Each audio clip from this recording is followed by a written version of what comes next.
ఆంధ్రప్రదేశ్ ప్రభుత్వం యాంత్రీకరణలో భాగంగా రైతులకు ఉపయోగపడేటువంటి డ్రోన్ తీసుకురావడం జరిగింది.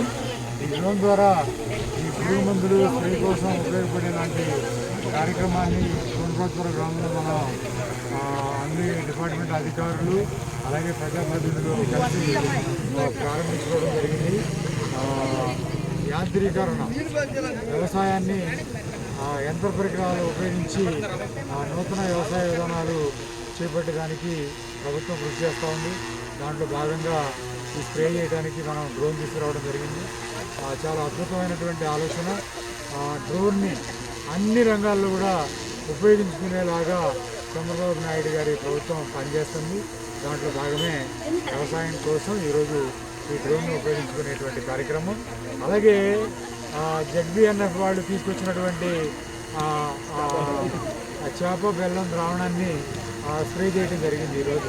అంటే పురుగు మందుల వాడకాన్ని తగ్గిస్తూ ప్రజలకు ఉపయోగపడేలాంటి కార్యక్రమాలు వాళ్ళ ఆరోగ్యం కోసం ఈరోజు జెడ్బీఎన్ఎఫ్ వాళ్ళు తయారు చేసినటువంటి ద్రావణాన్ని స్ప్రే చేశారు.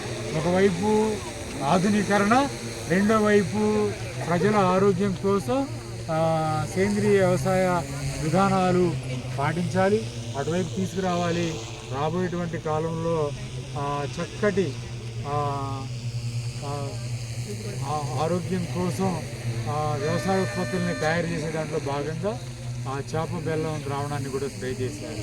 నారా చంద్రబాబు నాయుడు చక్కటి ఆలోచనలు ప్రజల ఆరోగ్యం కోసం ఒకవైపు అయితే, రెండో వైపు తమ్ముడు చెప్పాడు ఇప్పుడే చక్కగా 10x10 100 లీటర్లు స్ప్రే చేయాల్సిన దగ్గర 10 లీటర్ల స్ప్రేతోటే మనకు ఉపయోగపడేలాంటి స్ప్రే అనమాట. ఇది చాలా తక్కువ ధరకి స్ప్రే చేసేదానికి అవకాశం ఉంది. చాలా బాగా నాకు తెలిసి 1 ఎకరానికి కొట్టేటువంటి మందు ద్రావణాన్ని 10 ఎకరాలకు కొట్టేలాగా ఈ డ్రోను ఉపయోగపడుతుంది. ఈ విధంగా నూతన టెక్నాలజీని తీసుకురావడం జరిగింది. నారా చంద్రబాబు నాయుడు ప్రభుత్వం కొన్ని దశాబ్దాలుగా నూతన ఒరవడిని సృష్టిస్తుంది. అన్ని రంగాల్లో ఉన్నటువంటి వాళ్ళకి ఉపయోగపడేలాంటి టెక్నాలజీని తీసుకొచ్చేటువంటి ప్రయత్నం చంద్రబాబు గారు చేస్తున్నారు. హ్యాట్స్ ఆఫ్ చంద్రబాబు గారు. ఈరోజు నేను విజయవాడలో ఆ డ్రోన్ సమ్మిట్లో కూడా నేను పాల్గొన్నాను. అక్కడ దాదాపుగా కొన్ని వేల డ్రోన్స్ పైకి ఆకాశంలోకి వెళ్ళి ఆ డ్రోన్ యొక్క విశిష్టతని తెలియజేశారు.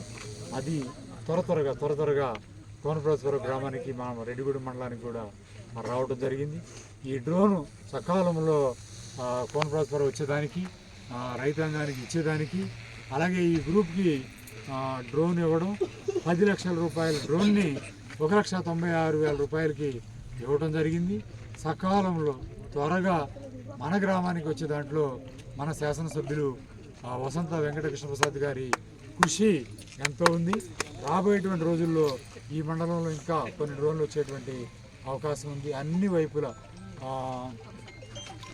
అగ్రికల్చర్ శాఖ అలాగే హార్టికల్చర్కి కూడా ఈ డ్రోన్స్ ఇచ్చేటువంటి అవకాశం ఉంది.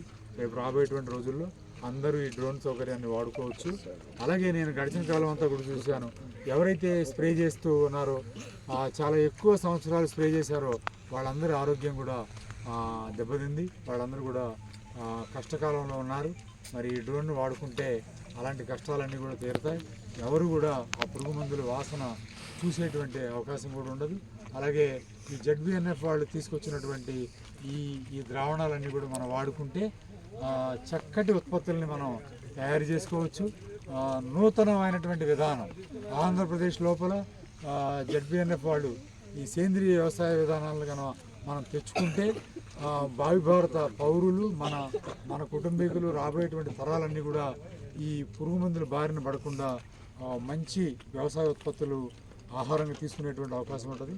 అవి తీసుకుంటే ఎక్కువ కాలం మన జీవనాన్ని కొనసాగించవచ్చు. అలాగే ఇప్పుడు చాలా రుగ్మతలతోటి ప్రజలు